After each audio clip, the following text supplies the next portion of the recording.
back, and this is Melanie Kelly on XFM 100.2 with Let's Talk About Sex. And today in the studio with me, I have the beautiful blonde Emma Hogg. Hello.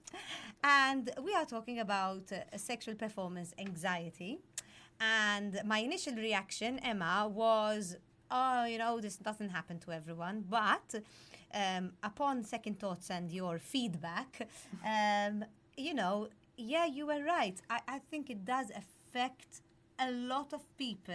Mm-hmm. I don't like saying everyone because it's too generic, Okay. But it does affect a lot of people at one point or another.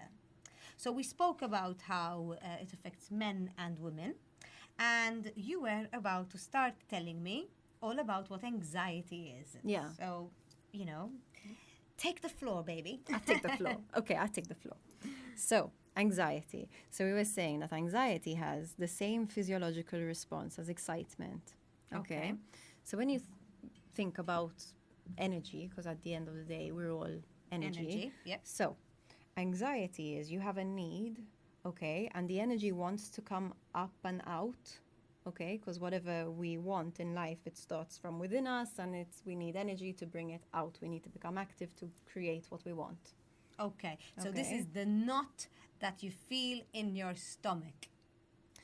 That's the energy that needs to come out. Sure. Yes. So it could be like that feeling in your stomach, like the nerves, the butterflies before you go on stage. The shortness of breath. Exactly. And in fact, once you do it, it's over. It came out. kind of. Yes, because you managed to get it out. To get it out. Now, Okay. what's happening Okay. with anxiety is that it's getting trapped.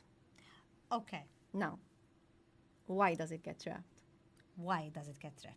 Okay, so it gets trapped because there will be some beliefs, okay, that don't support the energy to come out.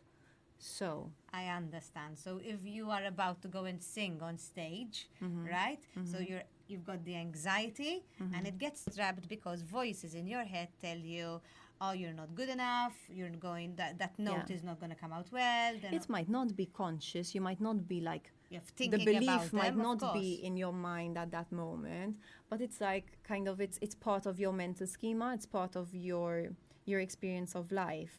And the thing is, we all have these fears. This is how I know that anxiety happens to everyone. I know it sounds general, but it does Yes, happen of to course. everyone. Yes, definitely. So every human being has these two fundamental fears. Okay, one is I'm not enough. Okay. And this comes out in different ways. I'm not Yes. pretty enough. I'm not smart enough. That person is funnier than me. That person's smarter Better than than me. me. Whatever. Mm-hmm. Okay. And if, then I won't be loved. So if I mess this up, I'll sound like an idiot and I won't be loved, right? So before I come on the radio, like if I say something stupid, then People will not people like me. will lose respect for me or whatever, and I won't be accepted, right? Okay. And the reason that we all have these fears are because we need these fears biologically. They're wired into us because we need each other to belong. Interesting. Because otherwise we would all head our way and nobody needs anybody. Yeah, we need each other.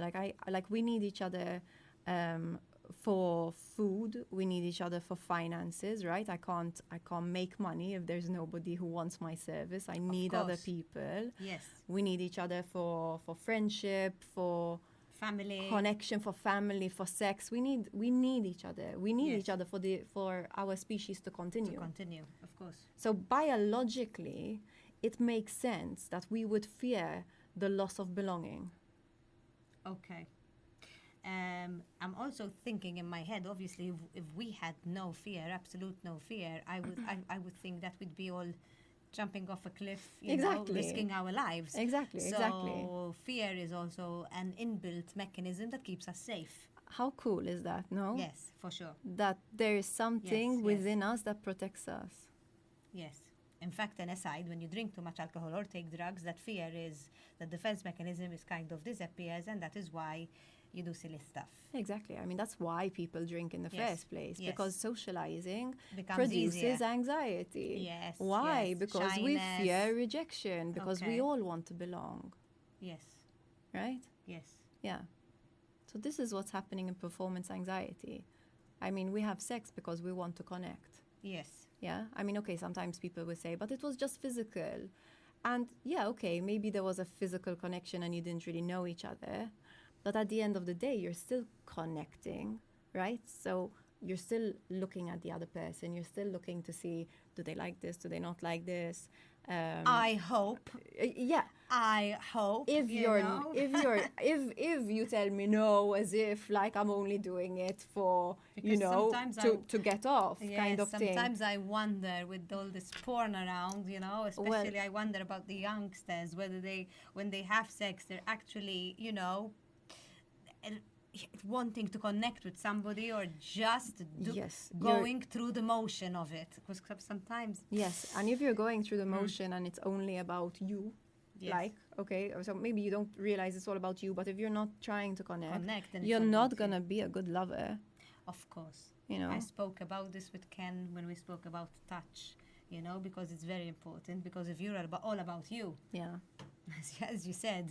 Exactly. So even if it's just physical, it's still about connection. The purpose of having sex is to connect. So you were saying that excitement, that anxiety is similar to excitement. Yeah, exactly. So exactly. So we would have a belief, right, that shuts the energy down. It and doesn't shut it down. It takes it away. It just keeps it there within. Okay. In Gestalt psychotherapy, we have this word. It's called retroflect.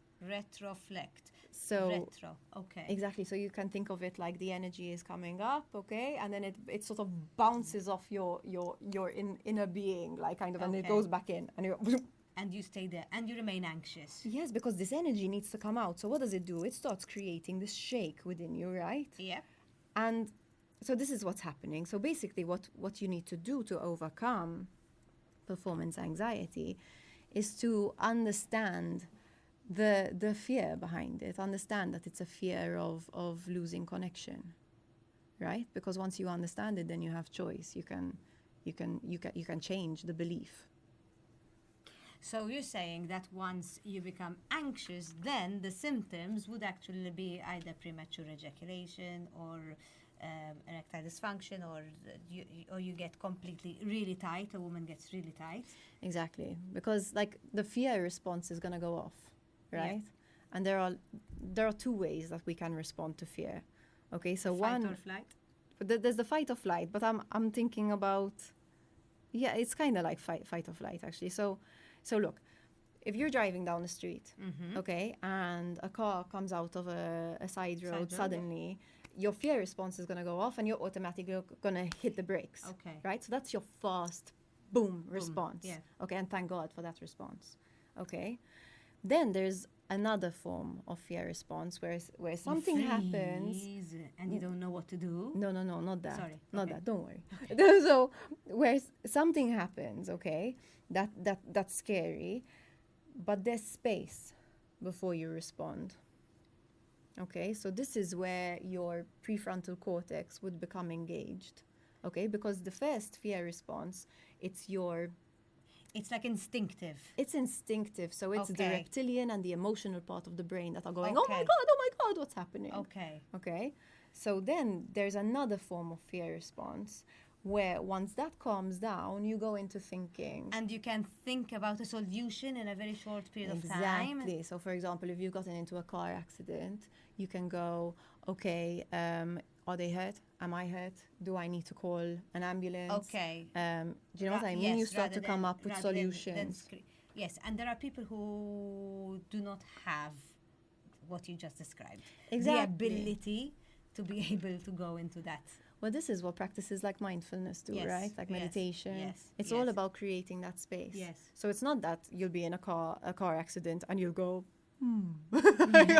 what shall I do? No, you'll still slam on the brakes. Yes. But you'll have that response. Yes. Now that space before the response. Exactly. The awareness. Yes. So I don't know if this describes it, but I go like in a bubble. Like, for example, my son, I know has nothing to do with it, but my son, when he was younger, used to choke a lot. So, for example, he'd be eating pizza, and then all of a sudden would choke. And my husband would just simply freeze. And I would literally, I mean, once I was alone with him and I remembered while he was choking, which is a matter of seconds, I remembered what my sister had told me, that when he's a toddler, you have to grab them from the legs and put them upside down. And the gravity will take care of it. So the people around me in the restaurant, nobody came to my rescue. And when my son was choking for about 5-6 seconds, that's a long time. And in that 5 seconds, I thought of what my sister had told me. I grabbed him from the ankles, pulled him upside down. People thought I was mad, but immediately, poop, the mozzarella which got stuck came out. So is that what you're describing, that moment where you can actually think? Exactly. Where, where you're lucid? That's the second response. That's the second response you're talking about. Okay. And that comes with the awareness. So when you think about performance, that's a brilliant example. Okay. Thank you for that. You're welcome. Makes it clearer. I love lots of stories. So when you think about like performance anxiety, it's about creating that awareness, right? So the fear underneath it. So I'm not enough, which could be anything. It could be I'm not as sexually free as his ex.